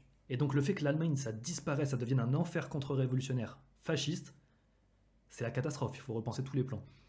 Et tout le monde, évidemment, tu peux plus militer. Enfin, sous le fascisme, tu maintiens ce que tu peux. Tu essayes de pas te faire fumer par la Gestapo. Mais c'était hyper dur. Il y a des témoignages excellents de socialistes, de communistes qui avaient connu la clandestinité sous Bismarck et qui ont connu, très vieux du coup, mais Hitler, et ils disent mais ça n'avait plus rien à voir. C'était même ce qu'avaient connu les Russes sous le tsarisme. Ils disaient mais là c'était un niveau de perfection totalitaire qui était... nos vieilles méthodes ne marchaient plus de clandestinité. Enfin, c'était terrible. Mais la seule manière qu'il y avait de redonner une poussée, un espoir à la classe ouvrière allemande qui était atomisée par le fascisme, c'était bien que dans un pays frontalier, comme était la France, et un peu plus loin comme était l'Espagne, il y ait une révolution. C'était le seul espoir. Et de fait, ça n'a pas eu lieu, et il y a dû avoir confrontation inter-impérialiste, de nouveau, deuxième boucherie mondiale, et où en effet c'est l'Union soviétique qui a payé le plus grand prix et qui a libéré l'Europe. Mais bon, c'est une manière de penser très par les dirigeants, par en haut, et de pas beaucoup penser, là, encore une fois, la dynamique de la lutte des classes et de la dynamique révolutionnaire, de l'impact international, y compris que ça peut avoir sur les différents peuples. Pour faire tomber les nazis. 20 putains de millions de morts, d'accord? En Allemagne, des militants communistes qui ont été tués, déportés, torturés, décapités à la hache, des gamins de 17 ans qui étaient des militants communistes. Qu'est-ce qu'il raconte, lui? Je suis désolée, là, on se marre plus, mais c'est une honte. Et vraiment, là-dessus, on est plein de militants dans ce pays à être fiers de l'histoire de notre camp politique. Nous sommes fiers de l'histoire communiste. Nous ne baisserons pas les yeux face à des mecs comme Laurent Mauduit qui viennent raconter ce niveau de mensonge éhonté, quand on sait en plus, alors vous allez voir, on va se mettre la fin là, parce que vous allez voir qu'est-ce que ça sert derrière, qu'est-ce qu'il dit après. Bref, c'est une honte, et non, nous n'avons pas à rougir de notre histoire est glorieuse. Nous sommes... mais simplement, je voulais réagir sur... Enfin, ouais, je trouve que c'est d'un moralisme fou de poser ça sur le terrain de la honte ou de la gloire. Il n'y a rien de glorieux, franchement, dans la politique qui a été imposée aux révolutionnaires les mieux organisés du monde, qui étaient les révolutionnaires allemands. C'est pas glorieux du tout. Ce qui est glorieux, c'est qu'ils ont fait ce qu'ils ont pu, malgré cette stratégie terrible. Le fait enfin bon, d'avoir eu à militer avec ces chefs-là, oui, c'est pas glorieux du tout, et on doit apprendre ça. On doit apprendre, parce que sinon on va répéter les mêmes erreurs. Par contre, maintenant, je trouve qu'il y a une espèce d'hypocrisie assez folle. Bon, évidemment, ça fait ultra chier. Comme je vous disais, c'était Laurent Mauduit, il m'a mis le +2 parce que j'ai vu où il allait venir. Il allait citer Trotsky pour justifier un truc de merde, réformiste, etc. Et là, le +2 de la du team qui recycle de la vieille propagande stalinienne. Le problème, c'est que là, Chris et tout, enfin, ils sont hyper énervés contre les socialistes qui, en effet, étaient des merdes. Je partage la caractérisation allemand. Le problème étant que je suppose que Chris et Zoé revendiquent énormément la RDA. Et que la RDA, ça a été dirigé par un parti qui s'appelait le SED, que c'est le PSU en français, on traduirait, Parti Socialiste d'Unification, unifié, qui a été une fusion forcée par les soviétiques de ce qui restait du SPD et du KPD en zone est allemande. Et donc il y a un paquet de bureaucrates, socialistes et tout, qui se sont retrouvés à des hautes fonctions dans le Parti communiste de RDA. Et je pense que, voilà, c'est pas quelque chose... il faudrait être cohérent jusqu'au bout, et donc critiquer aussi le recyclage de bureaucrates qui a eu lieu en RDA.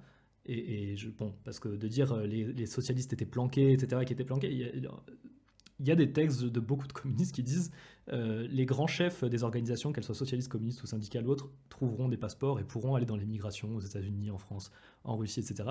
L'ouvrier de base ne va pas y rester, et je trouve que c'est absurde de dire que les social-démocrates se planquaient. Enfin, l'ouvrier social-démocrate, c'est pas plus planqué que l'ouvrier communiste, et c'est juste je trouve que c'est une espèce de gloriole mal placée dogmatique de défense du stalinisme, alors que pour le coup, il n'y a rien à défendre de cette politique, mais que pour reconstruire une gauche révolutionnaire aujourd'hui, il faut connaître cette erreur-là et la débattre. Et surtout que tout ce que j'ai critiqué, on le verra au fur et à mesure des streams ce soir, c'est des choses qui étaient que Lénine, Trotsky, Zinoviev et tout d'autres qui après ont plus ou moins bien tourné, mais Radek, tout ça, Luxembourg, Liebknecht avaient débattu déjà 18, 19, 20, dans les grands débats stratégiques des premiers congrès de l'international communiste, toutes ces questions front unique, unité, pas unité, quelle unité dans l'action, lutte contre la réaction, etc. Tout ça a été débattu et tout ça a été assez clairement occupé. C'est Staline qui a tordu l'héritage de Lénine en fait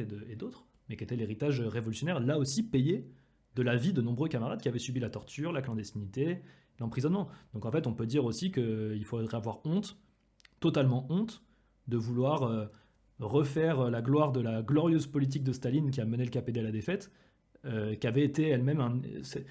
Cette politique était un héritage reçu de camarades qui étaient morts et qui du coup sont morts pour rien, si on prend cette logique-là. Donc, bon, voilà. En tout cas, je trouvais cet extrait assez... je sais pas si c'est... Enfin bon, y compris, il y a un dernier truc avant de passer un tout dernier extrait d'un autre truc que je voudrais vous montrer et on s'arrêtera là. Les fronts uniques entre le PS et le KPD, parce que là, Chris dit, voilà, ils ont tué Rosa Luxembourg, ils ont tué Karl Liebknecht, tout, c'est vrai, mais il y en a eu beaucoup avant, entre 1918 et 1933.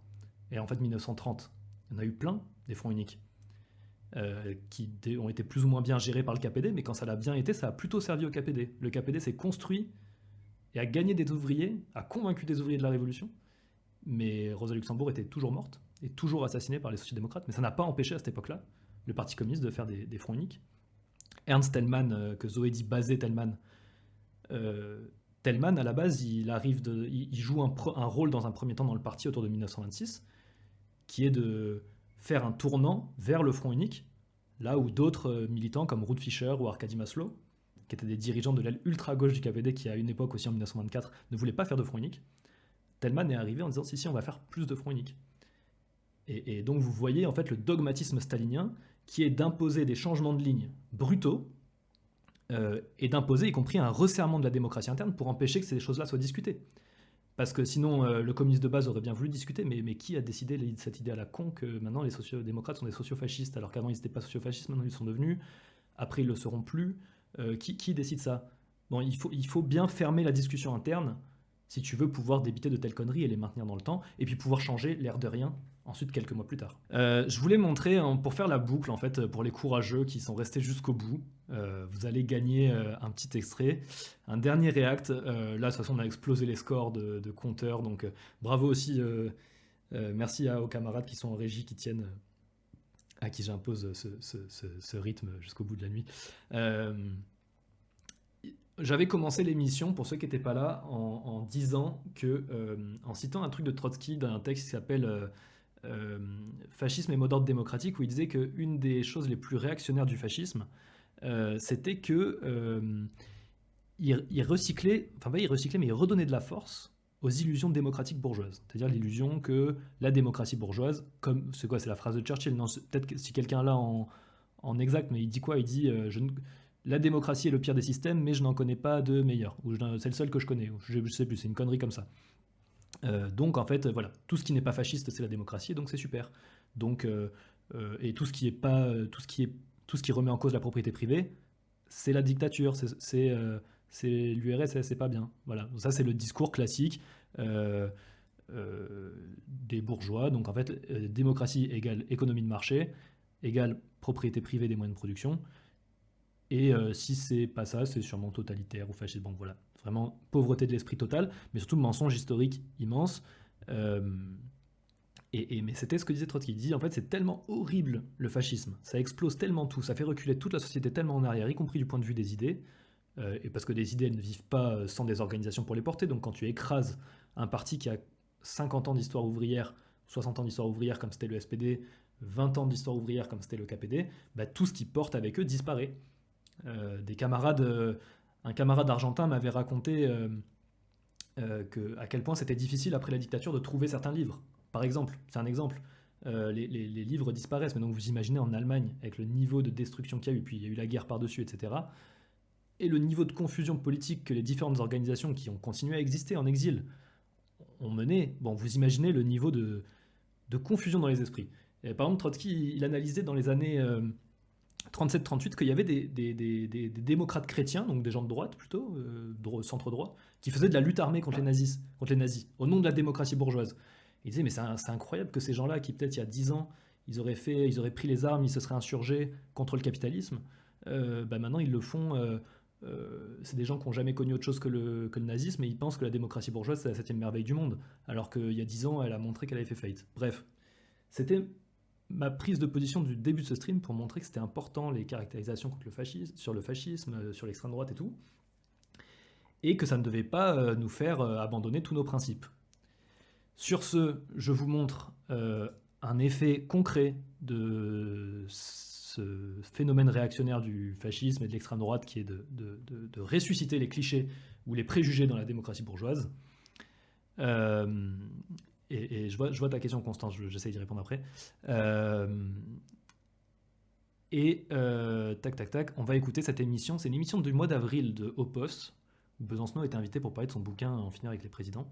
Mais il y a ce passage que j'avais vu tourner déjà à l'époque, mais que j'avais vu des gens revendiquer à l'époque. Où il va dire qu'il soutient, enfin pas qu'il soutient, mais qu'il ne faut pas trop attaquer le PS, un peu dans la même vibe que Laurent Mauduit tout à l'heure. Pas trop dire social traître et tout. Et actuellement, en fait, c'est marrant parce que cette émission, elle tourne beaucoup chez les LFistes, chez les Insoumis, qui sont ultra choqués d'entendre ça de la part de Besancenot, mais moi aussi ça m'a choqué à l'époque. Mais à l'époque, les gens étaient trouvaient que c'était plus une bonne idée. Et bon, l'air du temps veut que ça a changé, mais pour le meilleur du coup. Mais je vous laisse écouter. On n'est fait pas les mêmes intérêts que ce camp-là. Mais je sais que démocratie même. Mais donc moi je le sais, comme je te le disais, j'ai aucune illusion dans la social-démocratie, même je le sais depuis la mort de Rosa Luxembourg. Je sais moi que la politique que je veux faire, c'est en effet pas les mêmes intérêts que ce camp-là. Mais je sais aussi les familles politiques et la trajectoire de ce camp-là et ce qui reste de nos jours face à des adversaires communs qui eux ne feront pas les distinctions qu'on est en train de faire. Moi quand j'entends par exemple, je vais mettre les pieds dans le plat, ça sera plus simple. Genre, le PS a trahi en essayant de rentrer dans des négociations avec Bayrou, c'est la ligne rouge. Non mais sans déconner, qui dans l'assistance pense que le PS a franchi la ligne rouge à ce moment-là? Pensez pas que ça fait des années qu'ils l'ont franchi la ligne rouge? Bien sûr que ça nous est resté tous et toutes en travers de la gorge. Moi je suis le premier à le savoir. Puis je suis pas l'avocat du PS. Ça serait quand même un scoop, mais c'est quand même dingue que ça soit moi qui soit obligé de rappeler que c'est pas nos adversaires. Ouais, c'est dingue. C'est dingue. Non, mais... bon, petite anecdote perso, j'ai rejoint le NPA à 16 ans pendant la loi travail. Le PS n'est pas notre adversaire, mais c'était notre putain d'adversaire, c'était notre principal... c'était notre ennemi de fou. Enfin, ils étaient en train de nous attaquer. Mais donc, vous voyez... en fait, toute sa conception à Besancenot et dire qu'il ne faut pas être sectaire entre organisations de gauche, etc. Machin. Mais vous voyez le niveau de la peur de l'extrême droite quand on essaie de la résoudre uniquement sur le terrain institutionnel, en comptant sur les forces telles qu'elles existent, et donc y compris sur des forces bourgeoises, parce que c'est pas un parti ouvrier, c'est faux de dire c'est la gauche, ou ça floute tout. Si on dit juste c'est gauche, et ok, PS c'est gauche, ou c'est gauche de droite, mais ça veut rien dire, c'est un parti bourgeois le PS. Donc oui, c'est nos adversaires, c'est nos ennemis de classe, comme Macron, comme Le Pen, comme Retailleau, des franges différentes, mais c'est nos ennemis de classe. Et il faut pas... on va pas s'allier avec eux, enfin, c'est une folie de dire ça. Mais c'est cohérent, vous voyez, avec la politique que le NPA a menée, qui était de dire qu'il fallait s'allier de Poutou à Hollande. Que d'ailleurs, dans la NUPES en 2022, le NPA, si vous vous rappelez bien, disait on soutient la NUPES, on pensait que c'était déjà une erreur, hein, mais on soutient la NUPES, mais on ne soutient pas le PS et ELV, parce que c'est des partis libéraux, bourgeois, etc. Qu'est-ce qui a changé qui fait que désormais on soutient de Poutou à Hollande, et Poutou disait c'est super qu'il y ait le coach de Poutou à Hollande, mais c'est fou. C'est fou de dire ça, c'est incroyable. C'est pas nos camarades de combat pour le projet d'émancipation pour lequel on se bat. Ah bah non, je te confirme. Mais c'est pas nos adversaires. Je dis ça parce que je l'entends, la petite musique qui monte dans nos propres rangs. C'est tentant, je le disais tout à l'heure, j'ai commencé par ça, je me fais violence. Je prenais le mouvement des retraites, je vais être tout à fait honnête avec vous, j'avais un air goguenard quand je voyais les premiers cortèges de la CFDT arriver. Parce que je me dis, ah ouais, tiens, ils ont retrouvé le chemin. J'étais comme tout le monde, et ben vous savez quoi, je me suis trompé. Bah, c'est un peu différent du coup, hein, parce que la CFDT, c'est une direction de traître, mais c'est des travailleurs, c'est des gens qui bossent. À la base, les gens qui ont fait grève de la CFDT, je sais pas qui a fait grève au PS, ou c'est des mecs qui ont fait grève, ils sont pas allés bosser à l'Assemblée nationale ou au conseil départemental du coup, mais c'est fou. Enfin, je sais pas. Dans les années 70, il y avait des ouvriers au PS, c'est pas le souci. Il y avait plein d'ouvriers au PS, mais aujourd'hui, c'est incroyable de dire ça, de soutenir ça.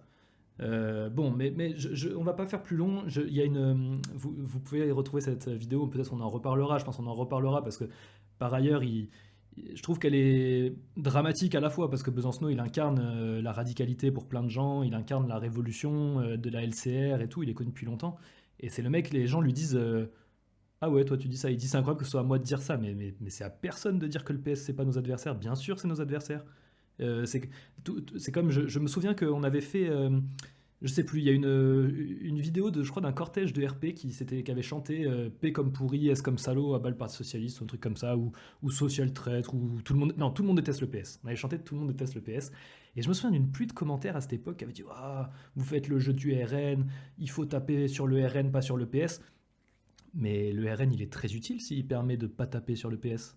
C'est incroyable. Vous croyez qu'on va reconstruire un truc qui va lutter contre le RN avec le PS ? Le parti de l'état d'urgence, le parti de Leonarda, le parti de Rémi Fraisse. C'est fou. Et surtout, c'est fou de réutiliser la comparaison avec le SPD allemand qui avait des millions d'ouvriers à mettre dans le combat et qui retenait. Le PS, il retient qui ? Il retient personne. La vraie comparaison, le vrai parallèle, et je vais m'arrêter là-dessus et ça nous fera le pont pour, dans quelques semaines, on parlera du Front Populaire. Le PS aujourd'hui n'a rien à voir avec le SPD. Si on veut vraiment faire un parallèle avec la politique allemande, c'est un parti dont vous n'avez jamais entendu parler, qui s'appelait le DDP, qui est un parti qui faisait 0,5% au moment de la période dont on parle, qui était un parti de la petite bourgeoisie intellectuelle, intelligentsia, légèrement de gauche, pro-capitaliste, libéral, ou sinon le parti radical en France, qui était le parti bourgeois, classique, centre-gauche, des petits notables, et c'est ça le PS. Et le parti radical, c'est ceux avec qui Léon Blum et Maurice Thorez, le parti communiste, donc les staliniens, se sont alliés. Et je trouve qu'aujourd'hui, c'est très dommage que Olivier Besancenot, qui vient d'une tradition, le trotskiste, qui a bataillé contre le sectarisme du KPD, pour dire qu'il faut faire l'alliance avec les organisations ouvrières, ce serait sectaire de dire t'es à la CFDT, je fais pas grève avec toi. Ce serait complètement con. Personne ne dit ça. Parce qu'il prend l'exemple de la CFDT, Besancenot. Mais qui a dit du coup qu'il fallait aller s'allier avec les mecs qui te pondent des lois de travail et qui actuellement te disent on va pas faire un budget d'austérité à 40 milliards, on va faire à 20 milliards. Bon, bref. Il est tard, je crois que vous avez vu où on voulait en venir. On poursuivra tout ça. L'émission, elle va être hebdo. On va se mettre un gros rythme pour vous préparer tout ça. J'espère que... Est-ce que la déchéance du NPA tient beaucoup à une déformation et une adaptation de sa base peu formée ? Moi, je pense que la base du NPA, il n'y en a plus beaucoup. Les gens qui ont...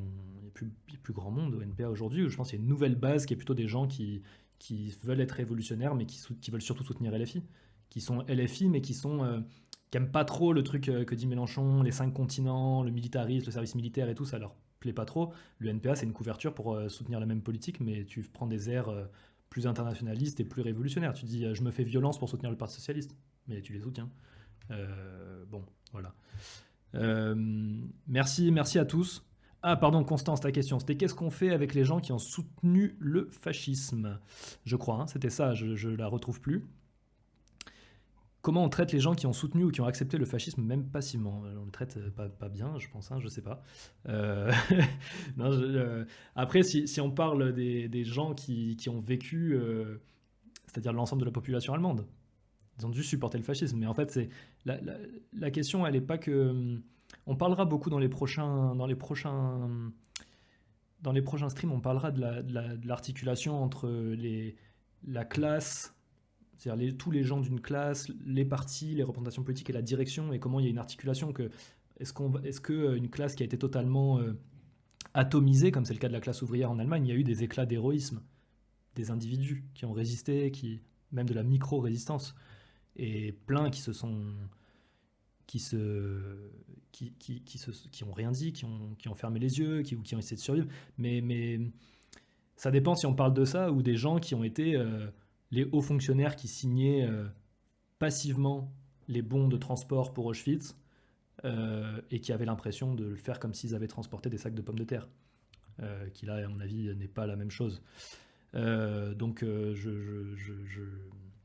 je dirais qu'il ne faut pas bien les traiter, que grosso modo, les gens qui ont soutenu le fascisme, certains sont tellement... tu parles des gens qui... Ah oui, d'accord, des gens qui ont été des militants, etc. Oui, y compris. Je pense qu'il y avait eu une offensive révolutionnaire en Allemagne, ça aurait fait réfléchir beaucoup de petits bourgeois qui avaient été complètement fascisés, qui auraient pris des claques, peut-être physiquement et ça réveille, mais des fois qui auraient pris des claques dans le domaine des idées et qui se réouvrent. Si aujourd'hui en fait on pense que tous les gens qui un jour ont voté RN dans ce pays c'est fini, ciao bye bye, parce que beaucoup d'ouvriers, et camarades, désolé de rappeler, mais beaucoup d'ouvriers ont voté pour le RN. La question c'est qu'il va falloir reconquérir les cœurs et les esprits et qu'on le fera pas avec le Parti Socialiste. Bon, ça c'est une des leçons qu'on peut tirer de l'Allemagne, c'est que ceux qui soutiennent l'austérité et ceux qui ne veulent pas remettre en cause le capitalisme et l'impérialisme